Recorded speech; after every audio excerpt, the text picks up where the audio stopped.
in a landscape characterized by unstable governments and fragile state apparatus.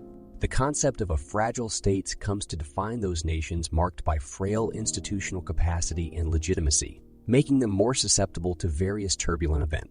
Establishing standards for this, the World Bank categorizes a state as fragile if satisfies certain conditions, such as eligibility for aid from the International Development Association (IDA), existence of a one peacekeeping mission within the previous 3 years, and a governance score less than 32 on the Country Policy and Institutional Assessment (CPA) Index. Additionally, instability and fragility can be exacerbated by the state's declining ability to monopolize power within its jurisdiction. Consequently, a state's authority or sovereignty becomes progressively diluted as its infrastructural competence deteriorates.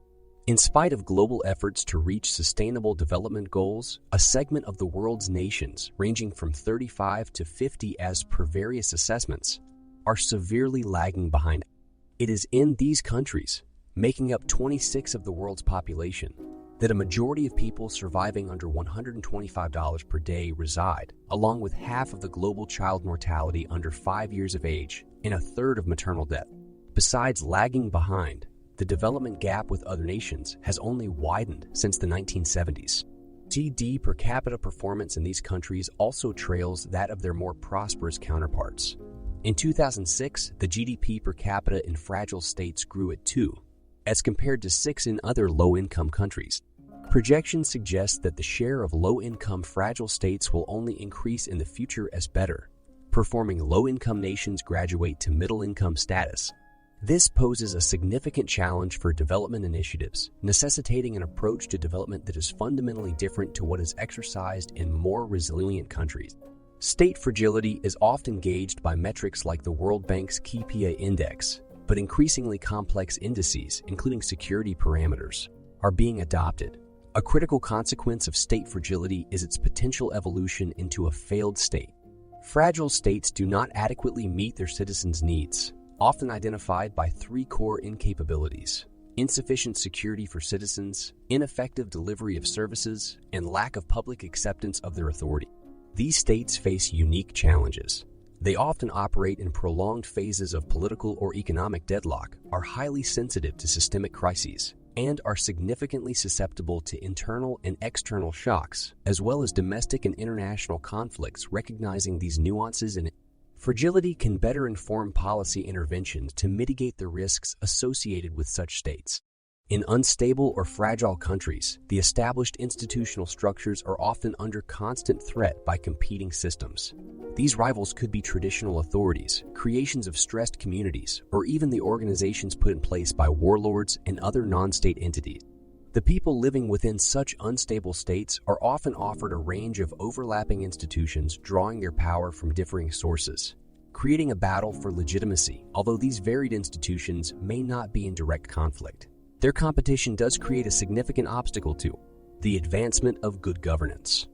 Contrastingly, a stable state is one where the main institutions are resilient enough to weather internal or external challenges, keeping any contestation within the boundaries of the established system given the right circumstances. Some countries like Mozambique and Burundi have shown signs of significant transformation. It is vital that the international community keeps its focus on those countries where achieving Millennium Development Goals are most challenging. Implementing common principles for action, rationalizing international aid architecture, improving the response of the participating bodies, including diplomacy, defense, and development, and measuring results can help address this. The World Bank, through its LICAS program and PIA Index, has set up a base frame of reference for countries contributing aid and other institutional partners. This categorization of state fragility based on 4 key components: economic management, structural policies, policies for social inclusion, equity and public sector management and institutions, and a variety of indicators, assesses state performance.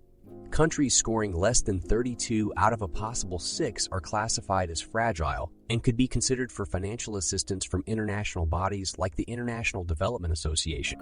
The concept of a fragile state gained significant attention post-1990s, and especially after the 9/11 terrorist attacks.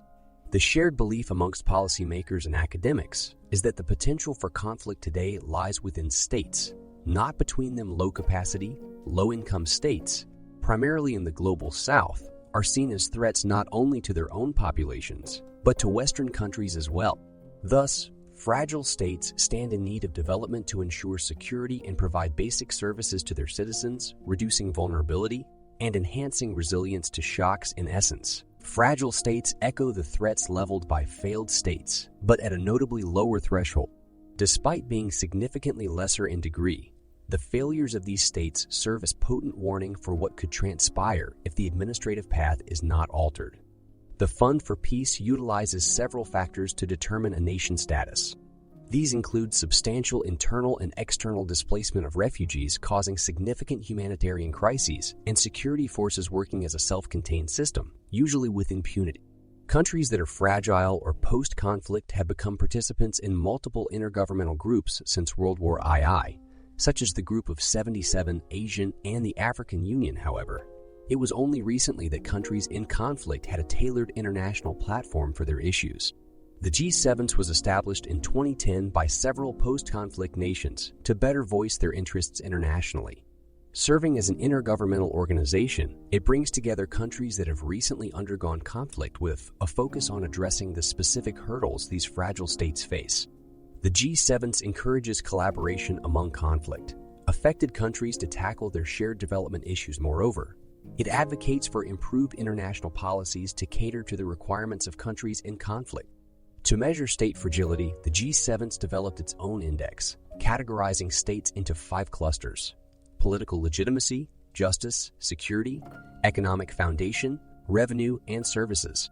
These clusters are then placed on a fragile spectrum with 5 stages. Notable divergences from other indices entail individual state-specific traits and self-assessment, rather than external assessment.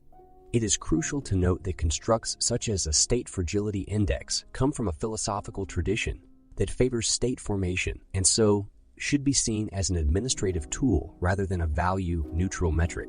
Joel Migdal, a professor of international studies from America, explored inconsistencies between formally proclaimed policies and true allocation of state resources in several countries, including India, Mexico, Egypt, and Sierra Leone. He associated these disparities to deficient societal control by the government, defining it as the genuine ability to establish operative rules for the society's people. This does not solely encompass the existence and resource extraction of government agencies, but also their capacity to control resource allocation and regulate behavior of the populace. According to Migdal, the 19th century expansion of the European economy and global trade brought about significant changes to survival strategies in Asian, African, and Latin American countries. State policies implemented by Europeans such as land tenure laws, taxation, and novel transportation modes drastically reshaped people's lives and needs in these countries. Traditional rewards, sanctions, and symbols of relevance disappeared under these new circumstances, and previous societal control and institutions eroded. Let's discuss the intertwined complexity of state fragility and service provision and their influence on each other. State fragility often affects the delivery of basic services like education, health, and access to water and sanitation due to financial struggles, limited proficiency, and insufficient information. This is often exacerbated by a persisting cycle of violence, which endangers the necessary infrastructure and can amplify social exclusion based on ethnicity, religion, politics, and gender. Violence varies from political unrest and terrorism to social or criminal acts, all presenting an assortment of security impediments to effectual service provision. Services such as education can not only create a sense of normality during conflict, but can also serve as a vehicle for change and socialization among younger generations. Some services like immunization can be universally accepted, potentially bringing conflicting groups together, enhancing state legitimacy. Nevertheless, the approach to aid provision in fragile states is intricate. Aid agencies providing services independently risk weakening state legitimacy and capability. Conversely, supporting state service delivery can stir controversies owing to the state's potential role in societal divisions and conflict instigation. Existing research provides mixed evidence on the relation between basic service provision and social protection in conflicted scenarios. Studies have raised questions about whether social protection interventions influence state-building processes. Policies and programs are heavily influenced by this pre-established notion, often overshadowing outcomes such as improved water, healthcare, and education. The dilemma of simultaneous service provision is generally viewed through the lens of state building versus peace building. Advocates of state building argue that an inclusive and responsive state can enhance legitimacy and peace by catering to societal demands and providing public goods and services. However, supporting such initiatives is fraught with challenges due to the political nature of state building, power politics, and the possibility of a strengthened autocratic rule through appeasement strategies. Other complexities include power-sharing agreements, which could weaken the state, further entrench societal divisions. The struggle to strike the ideal balance between state building and peace building has been intensely debated. This balance is complex even when state capacity has enabled peace building and security. In the context of Sierra Leone, the UK government has, for the past decade, advocated for a security-first reform approach. These reforms have bolstered the security situation, improved accessibility and quality of justice, reduced corruption, and positively altered public service. The cessation of the civil war in 2002 has enabled peaceful electoral processes in 2007 and the development of sustainable entities. Despite this, Sierra Leone remains considerably underdeveloped and was ranked third from the bottom in the 2010 Unhuman Development Index, creating a sense of frustration and disenchantment among youth and potentially leading back to violence. Academics have questioned if post-conflict reconstruction intervention is the optimum state building strategy in vulnerable states.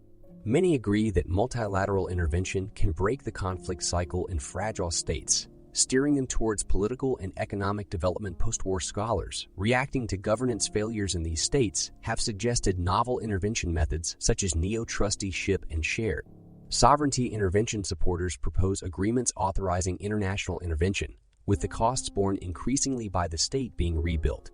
Autonomous recovery forms another perspective, suggesting that fragile states might develop efficient government institutions following conflicts, even in the absence of intervention. Autonomous recovery proponents argue that international assistance may negatively affect the organic relationship between governing bodies and constituents.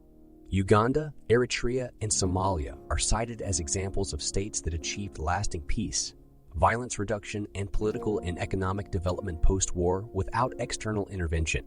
Samuel Huntington has posited that the extent of governance is more crucial than its form. Democratization and institutional development have the aim to boost state capacity and foster inclusive institutions in fragile states. Knutson and Nygaard, 2015, suggest that semi-democracies or fragile states are less stable than autocracies or democracies. Therefore, once democratization sets in, it's perilous to halt it midway. Establishing behaviors of inclusion within weakly structured communities is a crucial step in intervention planning. Promoting democracy within these fragile societies can be challenging due to the inherent differences between various types of authoritarianism as described by Geddes, 1999. These differing types include military, single-party, and personalist authoritarian regimes, which are often blends of fundamental characteristics. Examination of these complexities is central to our understanding of what North, 1999, refers to as limited access order societies. Fragile states often lack the essential foundation for democracy, such as developed income per capita, civil society, and democratic values, among others, according to Larry Diamond. Indeed, the fundamental hurdle often is not about coercing authoritarian leaders into ceding power, but rather in establishing legitimate power from the ground up. Strengthening state institutions while empowering citizens and independent organizations is the pressing need, however. It is vital to be mindful that democratization efforts in fragile states are susceptible to backsliding. Historically, Samuels 2013 has observed democratic systems relapsing into autocracy during periods such as 1925, 1945 in Germany, and 1960-1974 in Brazil and Chile. These so-called domestic causes related to societal, class, or military conflicts can also serve as catalysts for much-needed transformation through institutional design. Externally, factors such as superpower foreign policies, globalization, multilateral institution participation, and religious influences can shape political institutions significantly. In fragile societies, non-state actors, including tribal elders, secret societies, militias, and religious leaders, often bear the responsibility of providing security and justice needs. Lisa Denny from the Overseas Development Institute hence emphasizes the necessity to engage these non-state actors when introducing reforms in these troubled states.